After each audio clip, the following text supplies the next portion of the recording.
xam nga plateau bi pourquoi tey day déséquilibré parce que on n'a pas un pratiquant. Un pratiquant. Un pratiquant pas juriste mais juriste et pratiquant. mais dañuy préciser aussi man def naa bu ñu ko amoon. woo naa ñu bëree si oui moo tax la chaise elle est vide. voilà c'est ça parce qu'on avait un invité. qui a eu malheureusement waaw après woo nañ ñu bëree. léegi suñ ko amoon moment boobu noonu. doo ma laaj li major wax lan laa ci xalaat. ndax boobaa du ma ci am xalaat parce que le débat c'est pas man ak major. man dama fi nekkoon sax pour laajte bu ma amoon un juriste pratiquant mu ñuy génneel des articles yoo xam te ni yow da nga koy mën a vérifier man dama koy mën a vérifier. c'est vrai. mais dès l'instant que man mbir mi nii la tegoo su may analyser l'affaire daf may renvoyer parce que le premier ministre déjà il est ministre. Oui.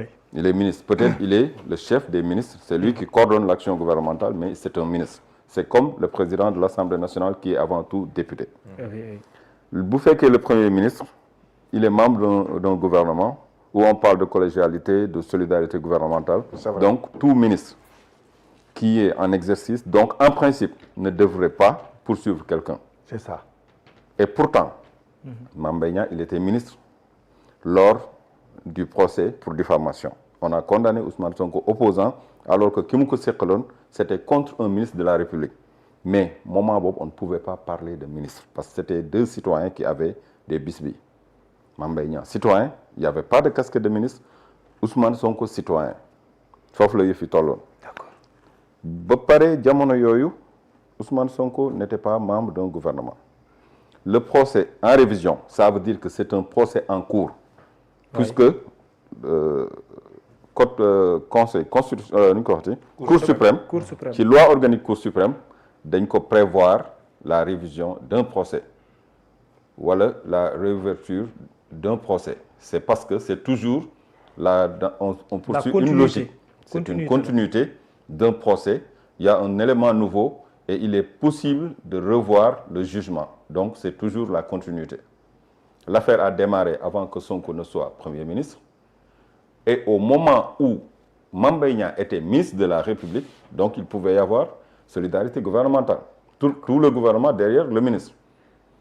Alors qu'à l'époque, ça ne gênait personne que Mame Mbaye Niang aille au tribunal en tant que citoyen pour défendre son honneur. À l'époque, ça ne dérangeait personne. Ci diggante bi, les forces changé na camp. ñu bëgg a wax ni Ousmane Sonko warul mën a dem alors que c'est toujours un procès qui continue. Et sur ce point bu fekkee le ministre garde des Sceaux dafa am lu ko yoon may parce que lépp c'est des textes yoon moo ko may bu révision waree am ci moom lay jaar mu joxe instruction procureur général. C'est prévu par la loi. Prévu par la loi mais dafa am cheminement bu muy jaar. Commission bi dañuy daje ñu gëstu mbir mi joxe leur feu vert. muy yéeg di yéeg ba Cour suprême ni ko procureur Cour suprême di jote ba ni ko collège bi di gëstoo xool est-ce que jar na wala jarul léegi ci moment boobu noonu Yassine Fall c'est le garde des Sceaux qui est une autorité politique parce que vidéo bi ñu teg sànq man je ne pensais pas que waroon nañ ko teg parce que day mel ni nous on est en train de faire un procès le procès du Premier ministre. Parce que boo tegee vidéo ñu ciy commentaire c'est comme si nous étions en train de faire le procès du Premier ministre. Alors que moo ko wax dégg naa ko plusieurs fois la parole du Premier ministre n'est pas la constitution du Sénégal. Sonko bu dee lu mu wax loolu dafa war a am impérativement ce qu'il a dit et ce que je viens d'entendre c'est clair, net et précis. Le garde des Sceaux est une autorité politique. Si je suis son supérieur hiérarchique, j'ai la possibilité de lui donner des ordres pour qu'il poursuive quelqu'un. Poursuivre quelqu'un ne veut pas dire condamner quelqu'un. Parce que garde des Sceaux, procureur de la République ou le procureur général, bu demee ca tribunal ba moom l'action lan lay représenter foofu l'action publique. L'action publique. Bu demee proposer def son plaidoirie et cetera ca mujjantal ga ñan ñooy àtte. Les juges du siège ñoom ñooy àtte. te bala ñoo àtte ku ci nekk di nga am say avocat yuy ñëw pour layoo ci ay base de preuve la ñuy sukkandiku pour àtte kon ça veut dire que ni procès di tëddee. oui nekkul ni ordre bi day jógee fu mun di jógee ñëw ci tribunal bi comme lettre à la poste ñu joxe ko juge bi toog ca kaw ñu jox ko këyit gi mu lire ne ok comme lii lañ ma sant loolu lay dogal parce que la justice est dans notre constitution la justice est un pouvoir indépendant indépendance boobu ñuy wax peut-être bu fekkee dafa am limite ñu ni parquet bi dafa rattaché wu ci ministère garde des Sceaux et pourtant am na ay exception parce que du lu la wax ministère garde des Sceaux sant da nga ko war a def impérativement il y a des possibilités yoo xamante ni da lay wax oralement il y a des possibilités da nga koy imposer mu bindal la ko te loolu lépp ci loi bi la nekk te bu doon lu mu la wax da nga ko war a def kon du am ay possibilités am na tënk voilà pour ëllëg te am na yenn possibilités yoo xam boo demee ba jóg taxaw am na nu ñu koy waxee en termes juridiques moo tax man la waroon nañu am un pratiquant bu ko defee li ñuy wax la parole est serve am na ñu koy mooy seen principe boobu noonu waaw major mooy la parole est serve xaw non dégg lañ théorie baax mun pare non xam nga moo taxoon dama doon souhaité dina ñëw léegi xam naa formule bi waaw dama doon souhaité ñu am un pratiquant dina ñëw léegi xaaral rek un pratiquant man j'ai jamais fréquenté la faculté de droit mais yaa ngi toog leer instant yi non li may expliquer c'est pas pour Major Kandji nee naa c'est pas man ak moom man damay expliquer ci li nga xamante ni moo di li ma jot a dégg nan laa ci jànge principe bi ma ci jànge mooy yëfi door na avant kii di nekk premier ministre te bañ koy àtte nekkagul woon ci nguur gi te ka mu ko séqaloon ci nguur gi la nekkoon jamono yooyu te àtte nañu dossier bi dès l'instant que ni ci diggante bi démocratie def na force bi jóge ci loxo yi dem ci loxo ya ca des procédure bi dafay continuer amul lu ko mën a interrompre bu fekkee yoon dafa bind ni loolu prévoir nañ ko ci loi organique bu Cour suprême révision procès mus na fi am musu fi am nee naa lu jëm ci Ousmane Sonko c'est toujours des exceptions on parle toujours d'une première fois bañ koy condamner corruption de la jeunesse c'était la première fois Afrique Europe Amérique musoo fa dégg corruption de la jeunesse et pourtant am na Sénégal l'autre chose il y a eu des antécédents Thierno Amadou Sy bi muy am problème ak le journaliste Abdou Latif Coulibaly sur l'affaire Sudatel vente de licence téléphonique c'était en 2010 en 2010 Thierno Ousmane Sy nekkoon conseiller spécial du président de la République en matière de TIC mu poursuivre un journaliste pour diffamation ñu dem ci procès bi xam nga kañ lañ ko vidé 2016 ci diggante bi 2010 à 2016 6 ans ci diggante bi diffamation de laa wax 6 ans bii moom ñetti weer lañ ko taxañ mu jar ci biir 6 ans yi Thierno Ousmane Sy jógee na ci poste bi mu amoon ci gouvernement bi ka mu ko doon xëccool di Abdou Latif Coulibaly dugg na ci gouvernement et pourtant procédure bi dafa continuer Abdou Latif Coulibaly maa ngi fàttali bi mu ñëwee tribunal li mu waxoon juge bi mooy mënuñu maa àtte lu dul dama am ndigalu président de la République effectivement ñu ni ko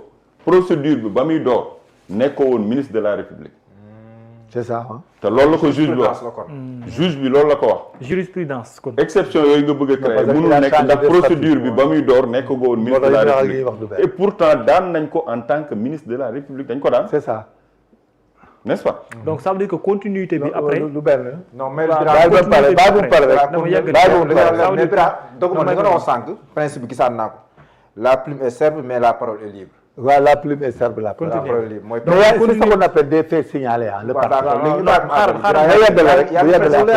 non tojuma de damay expliquer que ni le fait que Sonko moo ko waxoon Sonko nee na Sonko waxam du constitution du Sénégal am na foo xam yëfi bu fa tolloo du waxu Sonko lañ mooy peser mais li peser mooy lan la texte yi wax Cour suprême dañu nekk ay juge niveau bi ñu nekk bokkul ak cour d'appel bokkul ak tribunal correctionnel donc bu demee ba foofu pour décision bi ñu war ko faa mën a jël donc c'est du sérieux dès l'instant que ba ñuy njëkk a àtte dañu jàppoon ni nañu bàyyi yoon def liggéeyam mais bii yoon nañu bàyyi yoon def liggéeyam croyons en notre justice il faut qu'on ait foi en notre justice bu ñu jàngal magistrat yi seen liggéey bu décision génnee am nañ droit commenter décision bi mais ñu ngi ci procédure yi c'est technique nañu bàyyi magistrat yi kon ñu def seen liggéey bu kenn anticiper ci dara. bu ñu anticiper ci procédure yi. procédure du benn magistrat du ñaari magistrat. non avocat yi anticiper nañ ci Camara. du ñaari magistrat non moi je parle pas des avocats. non avocat yi anticiper nañ ci donc les gens ont le droit. les avocats bi ñuy wax dama dégg ñu expliquer ay texte de droit. droit bi nee na lii droit bi noonu la donc en principe lii rek moo mën a am man loolu laa dégg ñu wax. moo tax keneen am na droit wax ci. donc man dama jàpp ni. bu fekkee procédure bi door na lu yàgg. waaw ba condamnation am ci ñuy wax wàllum révision c'est toujours les mêmes protagonistes. même personnalité toujours les mêmes acteurs. même fait yi te bu ñu koy àttewaat Cour suprême bu ñu fàtte ni mooy désigner. tribunal ak juridiction bu ko war a àttewaat ña ko àtte woon duñ ko laalaat duñ ko sax laalaat. donc am nañ yaakaar ni ci yeneen loxo lay tàbbi. léegi nañu ñaan yàlla. yëf yi jaar fi mu war a jaar du am benn vice du ñu jalgati yoon parce que nee nañu yoon mooy suñu dernier rempart. bu ñëpp jaaxle ci ñoom la ñuy jëm. effectivement affaire de diffamation la condamné nañu nit 200 millions ça n'a ébahi personne dans ce pays. On a condamné quelqu'un à 6 mois de sursis. Qui l'empêchait de candidater à une élection présidentielle. loolu lépp am na fi léegi nag lu waraloon loolu. mooy document rapport am na rapport amul. épinglé ou non épinglé. non c'était pas épinglé waaw non mais si épinglé parce que rapport bu amee épinglé nañ la mooy tudd nañ la ci. waxul ni yaa def waxul dafoo mais dañ la ni tudd nañ la ci. parce que bi ñu njëkkee dem tribunal li ñu waxoon moo di Sonko nee na dama lekk 29 milliards juge bi dafa jël fouet boobu dàq ko ni ko amul benn yoon fu mu cité ni da nga lekk 29 milliards dañu wax rek que ni rapport épinglé na la. donc rapport boobu bu ñu demee ba benn moment ñu gis ni l'existence de ce rapport est là nañu dem procès les mêmes ñëwaat teew ku génn réew mi nga dellu si waat laver sa honneur comme ni nga ko bëggoon laver en première instance parce que jusque là demaat ci procès tekkiwul ni kii day gagné wala kee du gagné. non cela ne signifie pas cela nañu demaat ci procès muy continuité ñu xool fan la yëf yi di mujjee bu fekkee loolu mooy question bi nga ma njëkk a laaj. concernant ce procès beneen bi dinañ ci dellu si waat par rapport aux réactions. mooy nekk deuxième partie bi pour yow. dañuy bàyyi expliquer pour que il n'y a pas la confusion et la dichotomie dans l'esprit de ceux qui écoutent. Un ministre c'est un ministre il n'a pas autorité sur la justice. Un ministre qui n'est pas le ministre de la justice dans un état de droit n'a aucune autorité sur les magistrats et sur les autres ministères. Dans le cas d'espèce, c'est la qualité du Premier ministre et puis ce qu'il avait dit, il faut qu'on le mette en exergue. Et que pourquoi les gens en parlent? Parce qu'on n'était même pas, personne n'était au courant qu'il y avait une demande de révision. Ce sont les avocats qui ont anticipé. Et leur conférence de presse est une influence négative dans le procès. D'accord? Parce que mënoo jël en tant qu'avocat nga war a xaar devant le juge pour dire le droit et vous sortez pour évoquer la quintessence et le contenu et le contenu du procès à venir. mënta nekk ba pare bi théorie naan mënoo leen defaat dans un état de droit. kon ça veut dire que le ministre de la justice amul droit porter plainte. non dama lay expliquer le premier ministre qualité premier ministre mooy incident. wàllum justice kay premier ministre kay. ministre de la justice moo ko gën a jege mbir mi. non premier ministre moom mooy commande ministre de la justice moo tax acte yi muy posé. mooy li ñu teg ministre de la justice nag moom. mooy c'est une autorité politique donc il est commandé il pose les actes. non moom laa wax moom jëmale ci biir justice. voilà bu poser actes yi comme il l'a dit il donne des ordres de poursuivre dès lors qu'il a une possibilité de leur donner ordre et qu'il exécute. Ce procès ne peut pas être équitable et juste. D'accord. Dans le cas où les magistrats du parquet qu'il commande, qui sont sous son autorité, et le ministre de la Justice qui est sous son autorité, quand il pose des actes, les actes sont récusables, c'est du droit pur et dur. C'est écrit dans les textes de droit.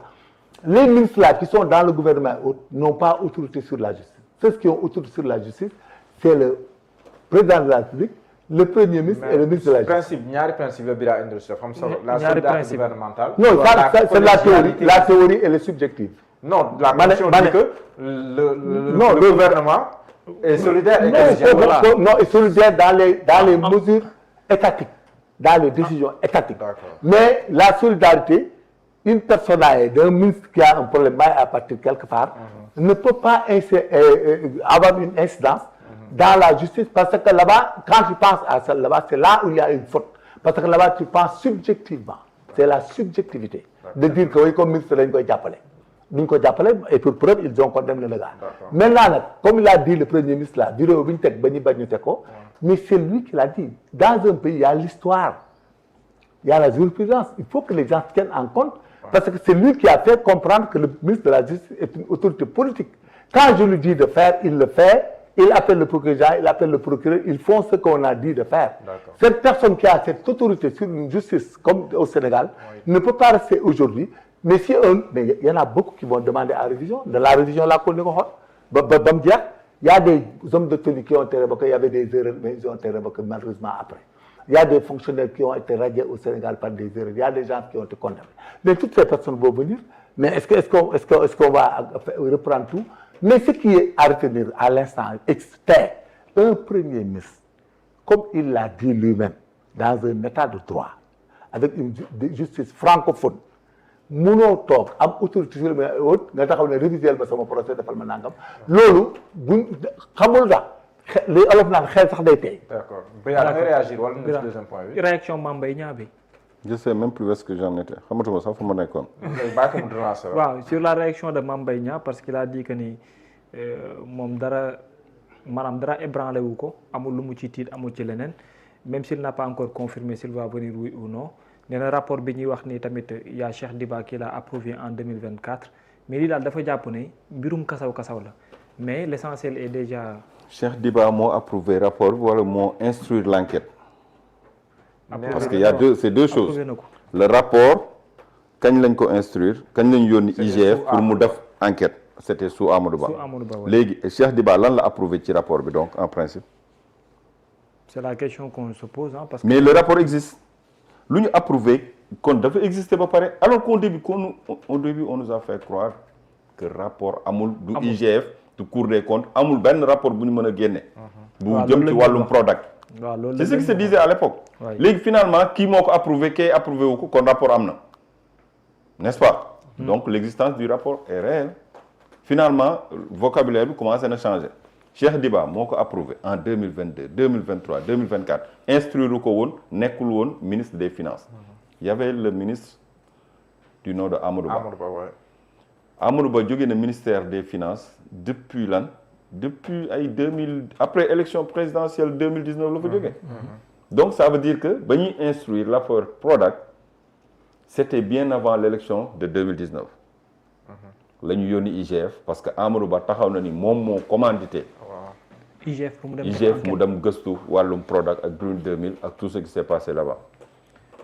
n'est-ce pas léegi kan moo ko approuvé 2024 ou 2023 ou 2022 c'est pas là la question c'est quoi le rapport existe bel et bien existé na wala existé na bel et bien fan la nekkoon à l'époque bi ñu koy laaj waa IGF ñu ni gisuñu ko foofu beneen question la mais le rapport existe bel et bien kañ lañ ko approuvé du important bi rapport bi am na gëstu na ci wàllum Prodac am na lu mu ci bind dañ ñi woon rapport épinglé na ko ñu ni rapport existé wul léegi rapport existé na c'est un fait nouveau c'est un élément nouveau qui demande en principe la révision d'un procès en principe laa wax parce que ñi yor kàddu gu mujj mooy conseil Cour suprême mais ci biir wax ji li nga gën a dégg mooy premier ministre na démissionné premier ministre na démissionné premier ministre na démissionné démission bi moo jiitu wàllum révision procès bi ñi wax na démissionné ce sont ses adversaires politiques et au début avant même qu'on parle de révision il brandissait cet argument dafa war a démissionner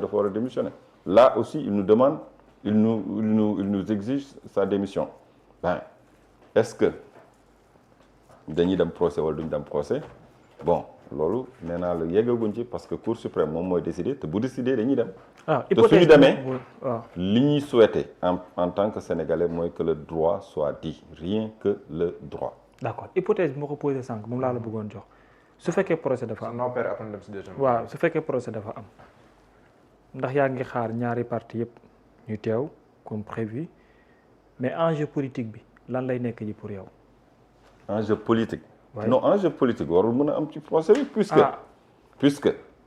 puisque y a une condamnation quelqu'un doit verser 200 millions pour amende dëgg la wala du dëgg 200 millions pour un procès de diffamation exceptionnel on peut même dire je vais emprunter les mots de Major unique et unique 200 millions pour un procès de diffamation. Unique. Non, j'ai emprunté ces mots. À l'époque, ce n'est pas unique. Je m'ai emprunté ay mots yu mu soulevé. muy unique. Avec I et unique. Avec U. Pour un procès de diffamation. Procès de diffamation. Ce n'est pas unique et unique. Condamné quelqu'un à verser 200 millions de francs CFA. C'est vrai. Loi d'amnistie bi jaar na fi bu mu fi jaaree peine bi mu waroon peine de 6 mois sursis la effacé loolu lañu juriste yëpp wax kenn werante wu ci. waaw mais 200 millions mais condamnation bi. ñaari téeméeri millions yi da ko war a fay. milliard astafurlah. million ndax ca lañ waroon nangoo këram.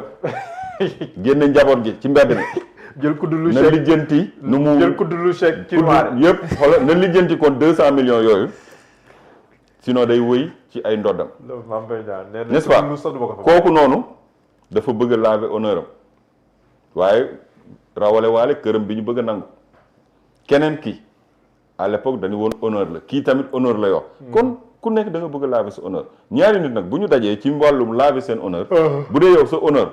tribunal moo ko laaj woon ba nga génn ni am nga satisfaction. ñu woor la ca même tribunal ba. nga amaat say argument yu dëgër. da ngay teel a dem na nga doon jiitoo yaa foor a jiituwaat. parce que c'est le même tribunal. c'est le même tribunal boo gëmee ni sa justice réew justice bu crédible la moo la atte woon jox la ndam bu la woowaatee da ngay teew doo ko sax gëme parce que la nga yoroon ci argument. xam nga ni mooy dëgg. mais dëgg gi fi nekkoon démb nekk fi daaw moo fa war a nekkaat tey dëgg moom. foo mën a jaar ak moom dëgg rek la mën a doon. donc pourquoi pas ñoom ñaar du ñu dem. c'est des acteurs politiques ah ku ci nekk da nga am sa réputation boo war a. te politique nag crédibilité daf ci am solo. léegi. d'accord Mame Mbaye Niang ci li waaj another question. Diallo. waaw ñu dem ma ne ko another question please bu dee am nga beneen. waaw ñu dem ci deuxième point bi. ok ñu dem ci deuxième point bi. Major ci yow laay commencer par rapport ak. wàllum ci wàllum politique. ndax Pastef gudduñ toll nii moom seen président woote na massification bu parti bu Pastef mais ñu ngi ci jàkkaarloo ak ñoom ak coalition Diomaye président.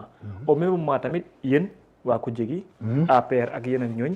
yéen a ngi ci terrain bi di deferu ndànk-ndànk. nan nga jàngatee cette situation politique là au niveau national ak échéance 2027 yi war a ñëw. mais elle n'est pas hybride mais situation bi hybridul c'est vrai ñoom ils étaient venus voté ba gagné nguur gi. porté Diomaye mu ñëw. léegi ñoom ils ont dit que bëgguñu Diomaye remplir en 2029. Diomaye nee na je veux remplir en 2029. en attendant quoi góob. maintenant c'est supposé parce que c'est pas encore déclaré officiellement. léegi jeex na tax jàngat bi mooy ñoom incident bu am ak situation bu am ci ñoom la jógee parce que tout simplement.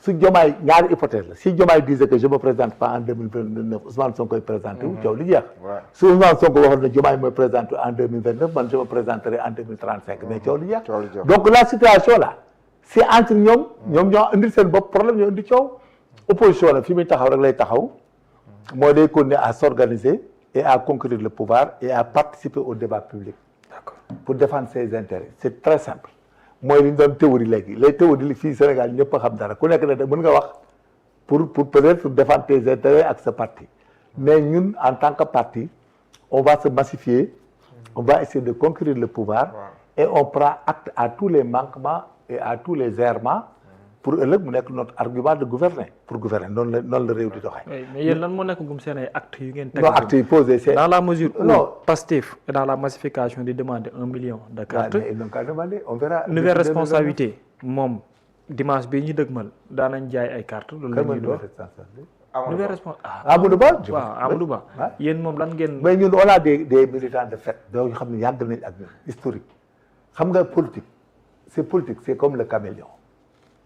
ça s'adapte au temps et à la nature gis nga celui qui pense que ay 1 million que 2 millions nangam da ngay nax sa bopp nit ñi dafa am ñoo xam ne politique ñu ci bari dañu daan dem ndax intérêt maintenant nag politique bi dafa gën a avancer au Sénégal les gens am na ñoo xam ne affaire chef de guerre la soit pour ak ay ANC quoi tu comprends da ngay bokk ci combat bokk ci guerre bi da ngaa war a tedd léegi nag on n'a qu'à attendre 2026 27 ba 2029.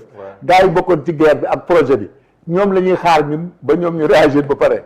non ñun li ñuy def ñu ngi koy def mais ñoom ñu ngi leen di xaar am nañ place APR ils vont venir. mais tamit si jamono ngeen jàkkaarloo. non ma ne li ma wax kay c'est clair ren. li ma wax ni avant 2027. balaa 2029.